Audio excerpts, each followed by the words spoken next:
Ciao ragazze mie e ragazzi miei e bentornati sul mio canale. Allora, bentornati nel nostro spazio di consapevolezza di magia e sciamanesimo.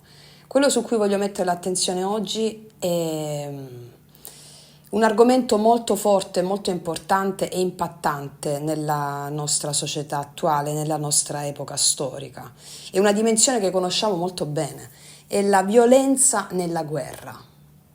Oggi parleremo della guerra, perché la guerra è una dimensione insita nell'essere umano. Sappiamo che l'individuum in sé non esiste, perché l'individuo esiste solo nella mappa mentale, nell'ego. Ma esiste soltanto la forza che muove l'individuo. E la forza che muove l'individuo è il Dio o la Dea. Allora iniziamo questo podcast con la citazione di Omero. Cantami, o diva del peli di Achille, l'ira funesta.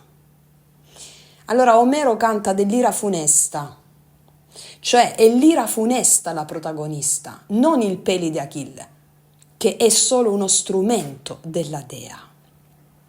Quindi Achille, come tutti gli uomini, sono lo strumento delle forze che li attraversano, degli dei. E in questo caso Achille è lo strumento, la forma, l'individuum attraverso cui la dea si manifesta. In tutte le culture animiste, sciamaniche, da cui tutti noi proveniamo, le azioni umane sono sempre il riflesso delle azioni divine.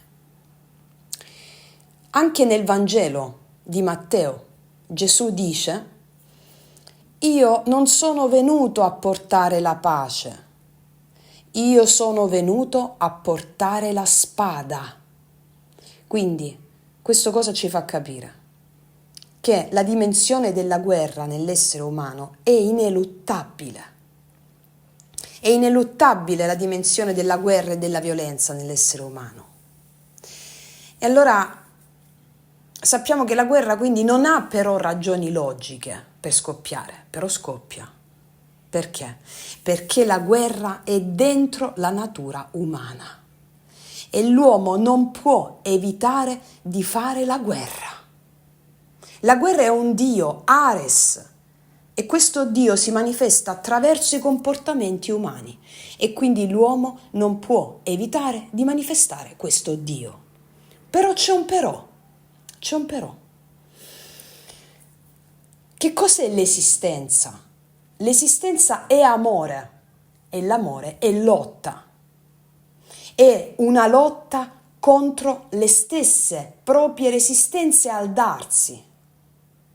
Perché l'amore è libera scelta di darsi e se è una libera scelta significa che ci sono delle resistenze a questo darsi all'amore. E ci sono le resistenze contro i propri attaccamenti e le paure al darsi. Quindi cosa accade con la guerra? Che l'uomo proietta al di fuori di sé tutti i suoi attaccamenti, le sue paure e le combatte in un nemico esterno. Quindi quello che dobbiamo fare non è assolutamente eliminare la guerra. È questa la follia di questo tempo, che non riconoscono gli dei e le forze. Ma dobbiamo riconoscere la guerra come in noi dimorante, perché se noi riconosciamo la guerra come in noi dimorante, allora riconosciamo il nemico in noi dimorante, non esterno. Riusciamo a riconoscere il nemico nelle nostre paure, nei nostri attaccamenti, nelle nostre resistenze al darci all'amore. È lì che riconosciamo il nemico. E allora sì, che quando riconosciamo il nemico nelle nostre paure, nei nostri attaccamenti e nelle nostre resistenze al darci all'amore, allora sì che combattiamo il vero nemico. Che cos'è? Che è la nostra stessa mente il nemico. La mente è il luogo dove tutte le resistenze al darsi all'amore si formano e si esercitano. E allora è il puritanesimo della pace, il puritano della pace che è colui che genera ancora più violenza nella guerra. Il puritano della pace è colui che rifiuta, quello che vuole a tutti i costi la pace, il puritano della pace è colui che rifiuta di vedere la dimensione della guerra dentro di sé. Quindi rifiuta di essere un guerriero, rifiuta di combattere i propri attaccamenti, le proprie paure dentro di sé. E che succede? Che alla fine proietta tutto all'esterno e quindi questo si manifesta come una violenza estrema nella guerra, che è quello che vediamo nella cultura in quest'epoca attuale. Quindi, che cosa significa quello che ci insegniamo sempre? Ritornare a una visione animista dell'anima. Significa ritornare alle origini e vedere che queste sono delle forze che vanno riconosciute dentro, perché questa è la sola ed unica soluzione. Ritrovare le nostre origini spirituali, che sono sciamaniche, animiste, tutti veniamo da lì. Lo sciamano chi è? Il mago chi è? È colui che combatte nei mondi invisibili. Invece l'eroe è colui che combatte nei mondi visibili. Quando sulla Terra, come in questo momento storico chiamato Kali Yuga, che è il periodo più oscuro dell'umanità, dove si proietta tutta l'ombra fuori, quando sulla Terra ci sono pochi sciamani, pochi maghi, che succede? Che la guerra si trasferisce dai mondi invisibili ai mondi visibili. E allora che succede? Che ci sono centinaia di guerre sulla Terra. È una violenza pazzesca. Il mondo ha bisogno di sciamani, di maghi che combattono nei mondi invisibili le proprie resistenze, paure e attaccamenti, affinché si possano ritirare queste proiezioni atroci di guerra esterna, di violenza esterna. Cioè lo sciamano è proprio la figura che nasce in capo a una tribù e ha il compito di mantenere questo equilibrio tra la tribù, la società e l'universo. Allora noi cosa dobbiamo fare? Dobbiamo combattere contro tutte le nostre resistenze, paure e attaccamenti internamente per non proiettare più alcun nemico fuori. Perché tutto ciò che non riconosci dentro lo vedi fuori. E quindi ritornare al paradiso delle origini significa proprio questo, fare questo lavoro di ritiro delle proiezioni, contemplando la dimensione della guerra interna e realizzare il capolavoro della nostra vita. Tutte le guerre che ci sono attualmente nell'umanità ci dicono che c'è un Dio importante da accogliere, da integrare, è il Dio Ares, è la dimensione della guerra. E siccome queste guerre sono tutte fuori, ci dà proprio l'indicazione della visione distorta che si è preso, della direzione distorta che si è presi. Quindi il punto è dirottare la prospettiva sul cammino perfetto. Non solo la dimensione della guerra, ma tutte le emozioni sono dei.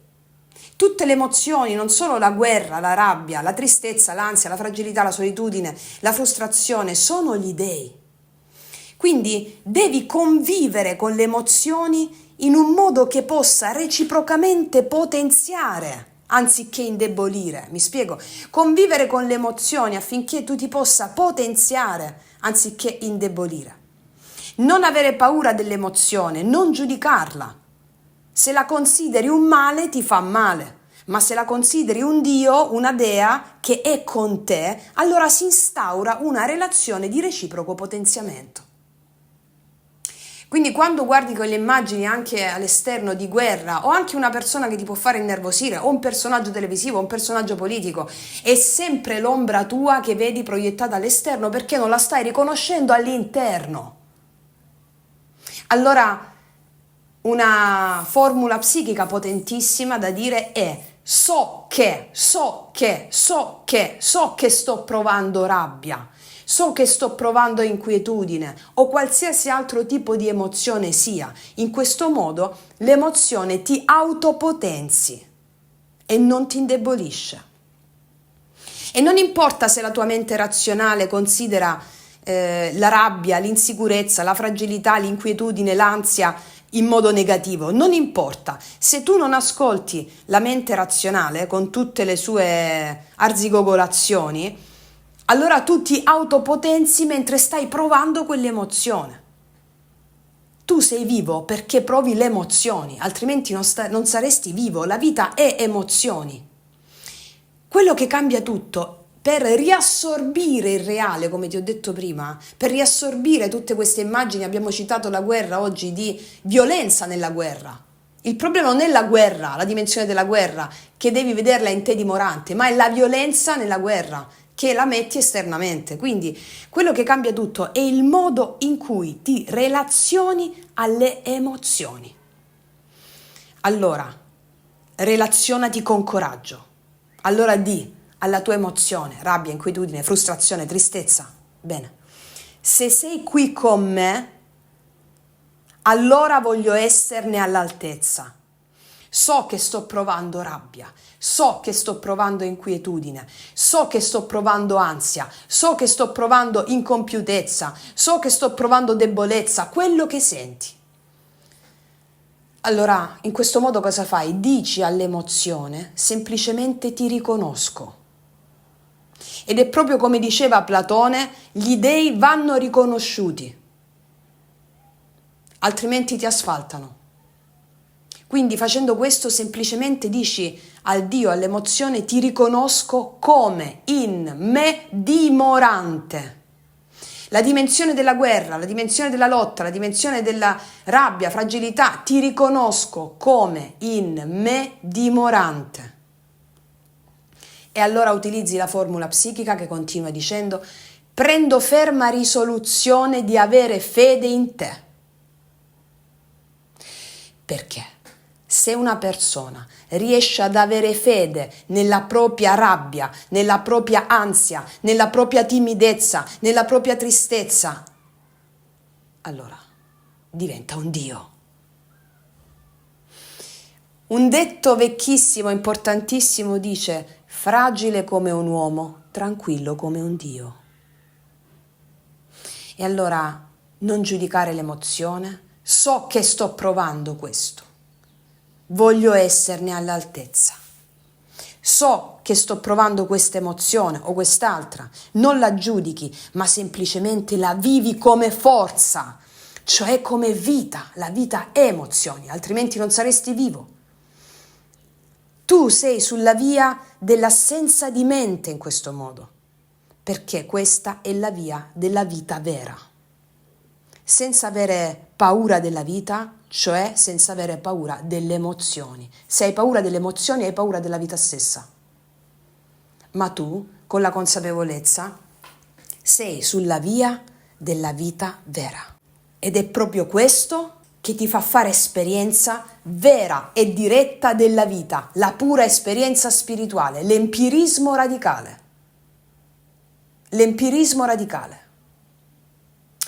Attraverso la esperienza vera e diretta in questo modo della tua emozione, quindi della vita, è la vita vera che non è mutuata dalla mente. Non mutuata dalla mente. So che sto provando questo, so che sto provando quest'altro, voglio esserne all'altezza, voglio essere alla tua altezza, prendo ferma risoluzione di avere fede in te. E questo, il so che, ve ne parlo tanto del mantra so che, è il mantra per eccellenza del Satipatthana, è il cammino dell'attenzione cosciente. So che sto provando ansia, so che sto provando rabbia, so che sto provando, ho fede in te, ho fede in te, ho fede in te. Allora questo ti permette di ritirare le proiezioni e iniziare a vivere una vita piena, meravigliosa, pazzesca e contribuire con la tua stessa frequenza al ritiro delle proiezioni di violenza nella guerra nel mondo. Wow, detto questo ragazzi e miei ragazzi, breve podcast incisivo come una spada di luce per i miei guerrieri della luce. Detto questo, ti abbraccio profondamente, noi ci vediamo alla prossima e come sempre, che tutti gli dei ti benedicano. Mua!